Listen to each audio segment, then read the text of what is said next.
assignment was specific. Get photographs of the surface of the moon that are good enough to determine whether or not it's safe for a man to land there. But appearances can be deceiving. Just as deceiving as trying to get a good picture of, well, a candy apple. Doesn't seem to be too much of a problem. Just set it up, light it, and snap the picture. Easy, quick, simple. But it can be tough.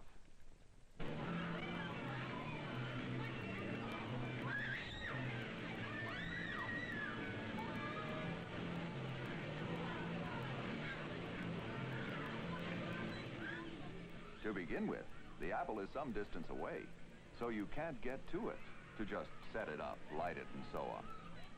To make things even more difficult, it isn't even holding still. It's moving around in circles. Now, timing is important. You have to take your picture when the apple is nearest to you, so you get the most detail, and when the light that's available is at the best angle for the photo.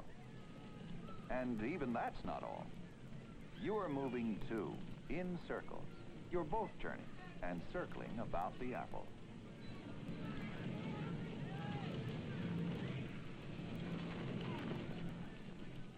Now, about that assignment.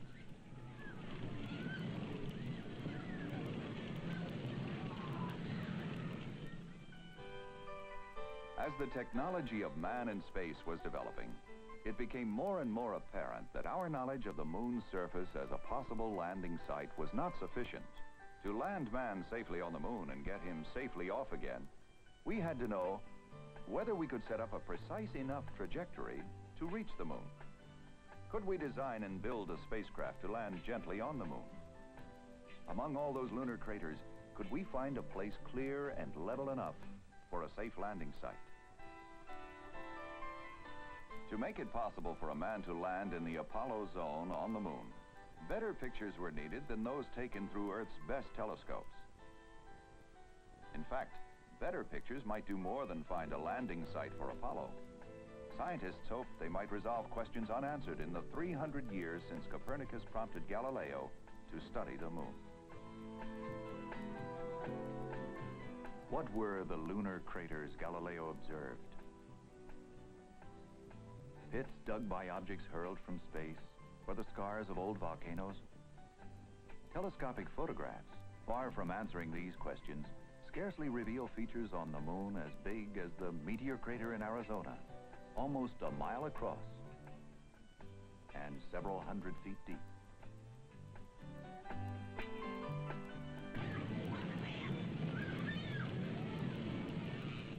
Well, it wasn't easy. But 3 shots in a row hit specific targets on the moon, exactly as they were planned to do. And the photographs started coming in.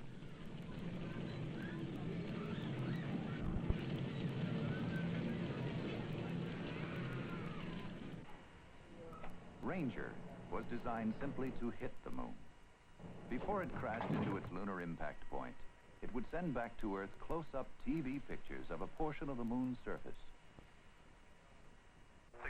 The first successful Ranger reached a small lunar sea, since renamed Mare Cognitum, the sea that has become known. Mark, it is 1 minute to impact. All cameras are functioning.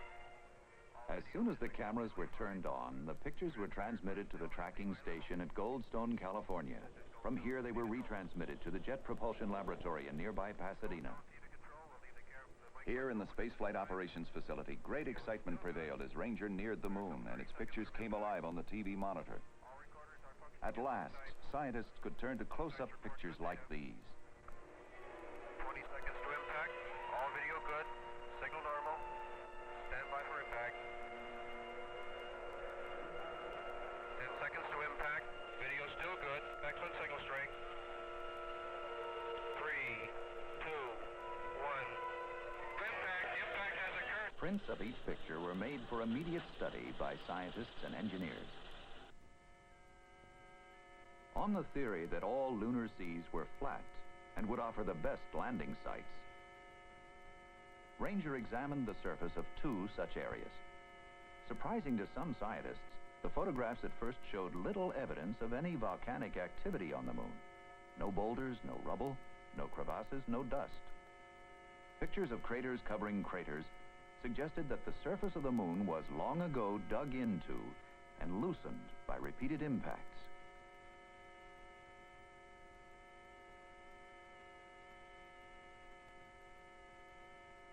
In Ranger 8 photographs, the first signs of volcanic activity on the moon seem to appear. The lunar landscape Ranger's TV cameras explored was bleak, a flat surface studded with craters. Some are miles across, others no bigger than a washtub.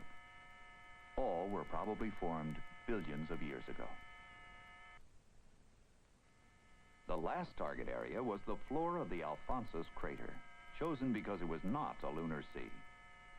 There was a lot of interest in the dark, smaller craters within Alphonsus, which might explain more about the forming of the lunar surface.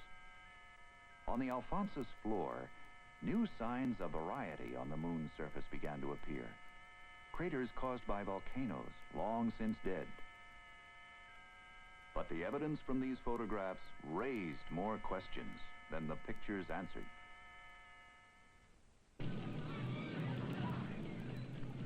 It was obvious that some different perspectives were required on the subject. Perhaps a new camera, one that could get very, very close. And another to cover a lot of ground in detail.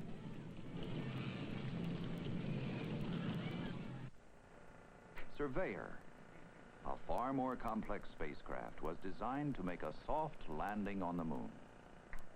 But once safely down, it would also send back TV pictures of a possible Apollo landing site. The first Surveyor worked perfectly, made its planned soft landing, and sent back more than 11,000 pictures of a small area in the ocean of storms. Surveyor's moon was dark and relatively smooth, but still studded with craters and littered with rocks. Its pictures made it clear that where it landed, there is little loose dust on the surface. But neither is this surface hard.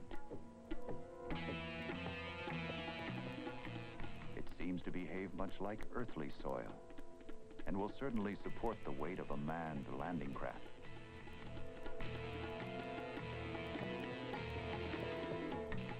It supported Surveyor's weight and offered a glimpse beneath the moon's surface, where the shock absorber sank slightly into the material on which it came to rest.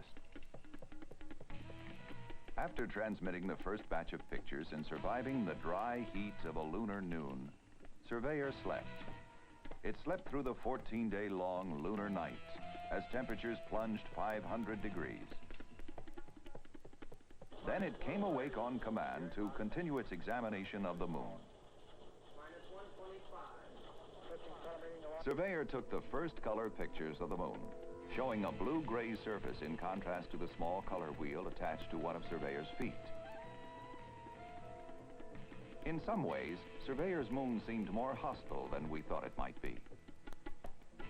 Some feared that rocks littering even the smooth plains might present a landing hazard to any manned spacecraft.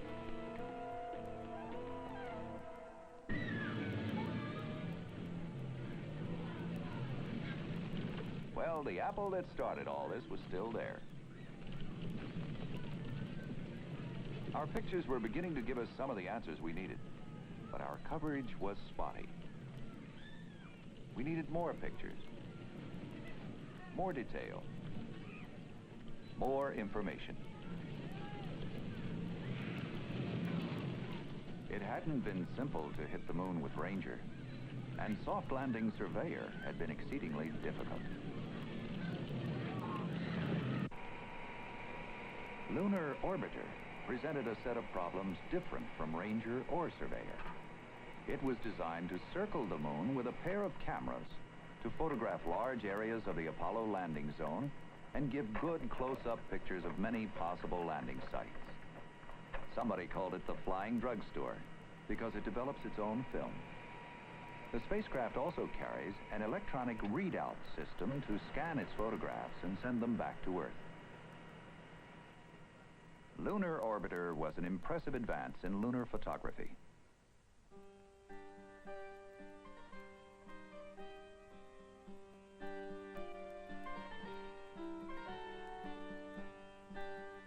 Here was a first close look at large pieces of the moon.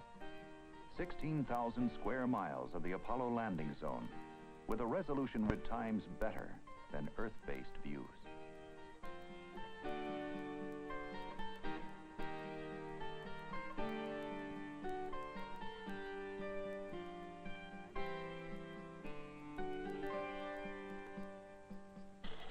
For the manned lunar landing, scientists hope to find a string of sites in groups of 3, each group a series of 5-mile-wide ovals strung out in a straight line. Each site would have to be crater-free, have no large boulders, and no surface slopes steeper than 7 degrees.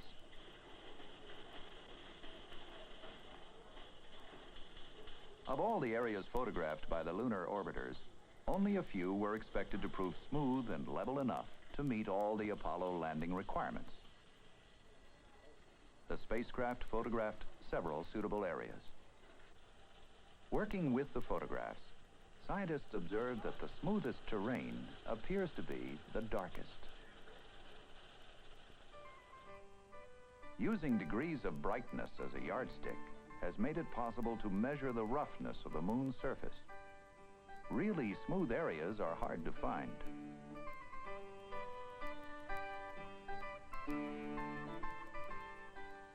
Orbiter missions have resulted in the selection of 8 possible Apollo landing sites. The most promising seems to be a broad plain on the southeastern part of the Sea of Tranquility, just east of the crater Maskelyne D. Its surface is flat.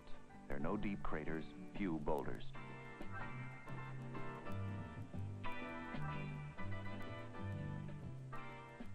The other 7 sites stretch along the equator from the Sea of Tranquility to the Ocean of Storms.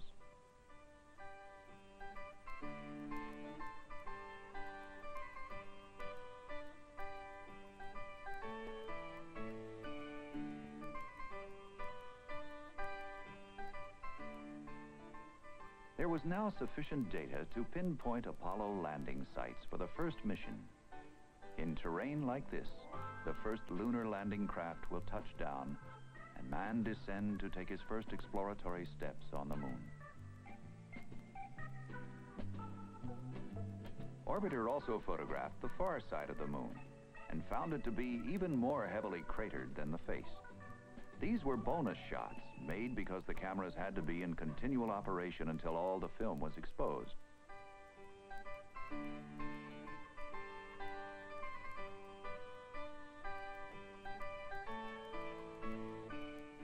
The first high-quality pictures taken of this area, they covered 80% of the moon's hidden face.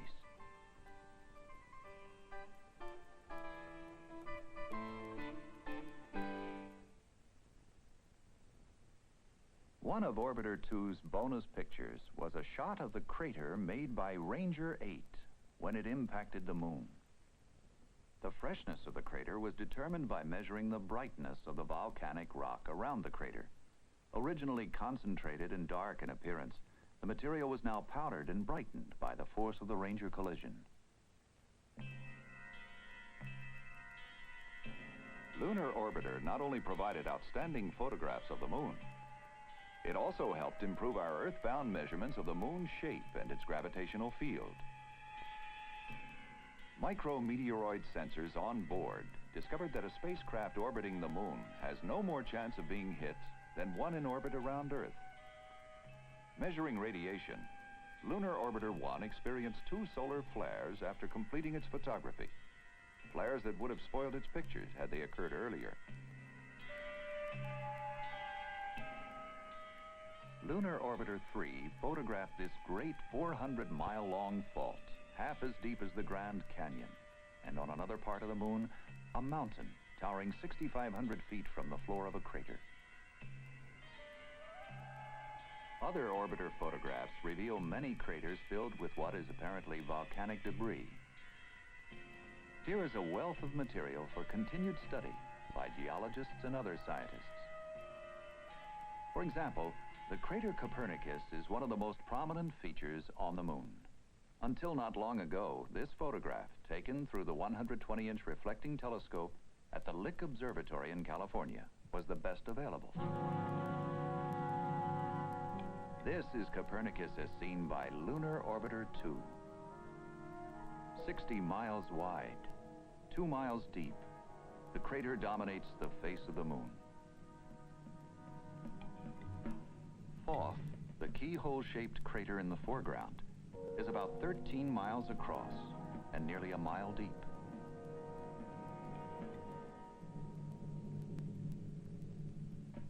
Thoth is 33 miles from Copernicus. Much of this distance is covered with debris blasted from Copernicus by the impact of a giant meteorite billions of years ago.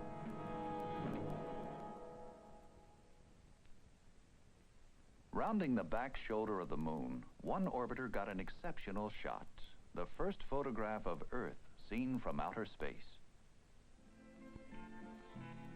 From afar, Earth seems shrouded in clouds, much as Venus has always looked. To scientists, this photograph suggests that Venus may not be hidden beneath a perpetual cloud cover. A TV camera close enough to photograph Venus may find holes through which to see this planet with greater clarity. Who knows what a closer look at the evening star will bring?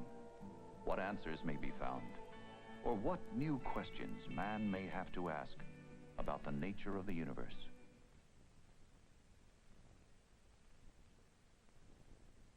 Other surveyors have touched down near the Landsberg crater in the Ocean of Storms and in the Sea of Tranquility, pressing their unmistakable footprints into the lunar surface. Like their predecessor, these surveyors took a good look at themselves and then turned their television cameras on the lunar countryside.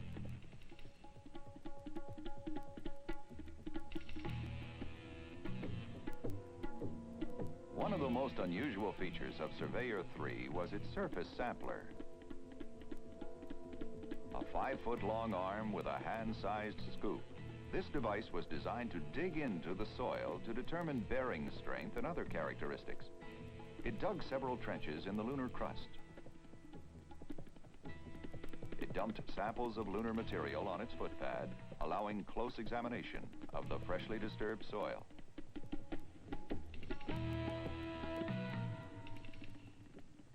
In other tests, the scoop was deliberately dropped on the surface, and pictures taken of the resulting dents and cracks.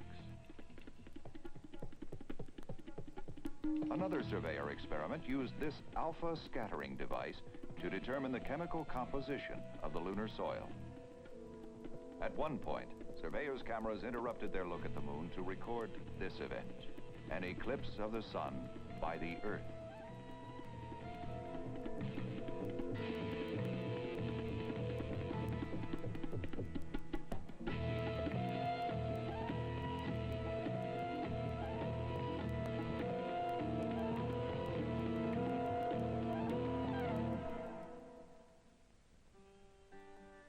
The most important scientific conclusion drawn so far from all these photographs is that the moon's ancient surface is still slowly undergoing change. This has been caused mainly by the jarring impact of objects hitting the moon. But whatever the cause, the moon is not, as we thought, a perfectly preserved relic of the geologic past.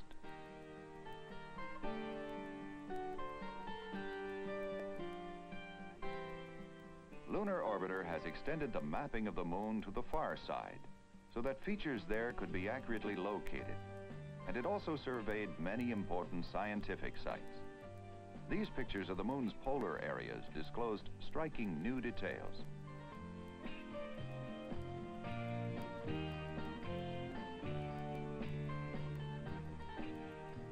This is Oriental Basin on the extreme western edge of the moon's disk, and stretching 600 miles in diameter. The mountains surrounding the basin are among the most massive on the moon, rising some 20,000 feet above the surface.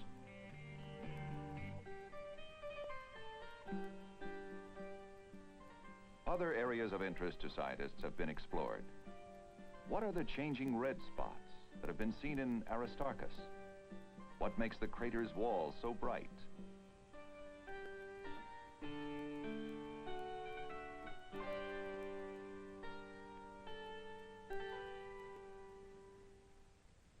What kind of erosion created the river-like channel in the Alpine Valley? Was it volcanic? Or was it, as some conjecture, the result of water on the moon's surface eons ago? What is the explanation of Cobra Head? How was it formed? Why are there certain color differences in this region?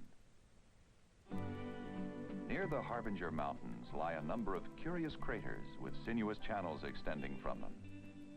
Scientists will try to deduce what could have happened on the moon's surface to account for them.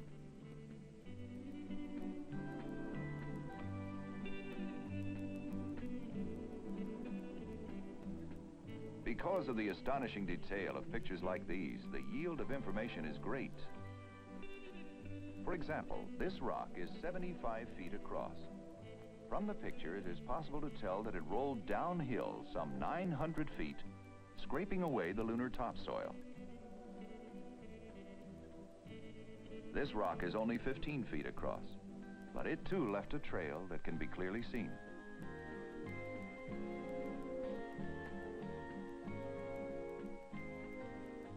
Oblique photos of the Copernicus crater would seem to exclude it as a suitable landing site for a manned spacecraft.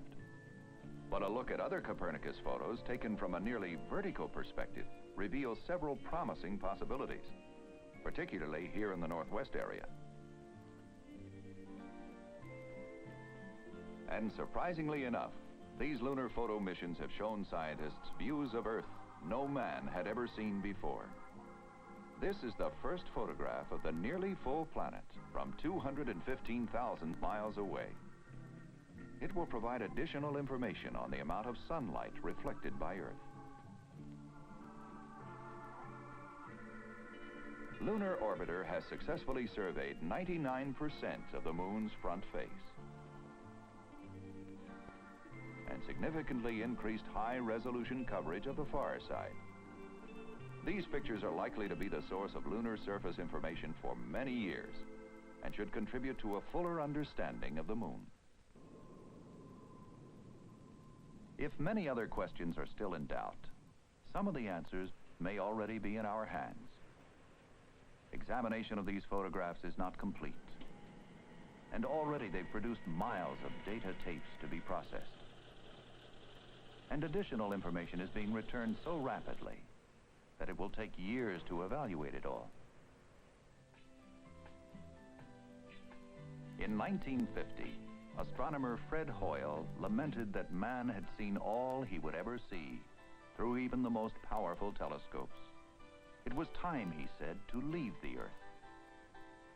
Within 100 years from 1950, Hoyle hoped man might be able to launch a rocket with a radio-operated camera and see the Earth as it looks from outer space. Much more has been done. The doing wasn't easy. The plans didn't always work.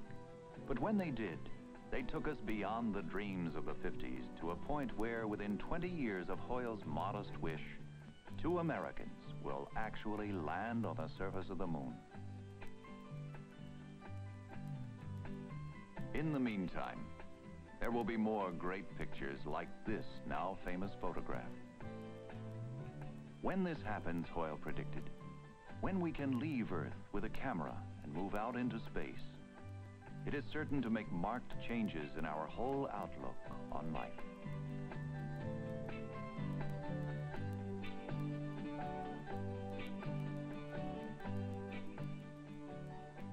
The apple is still there.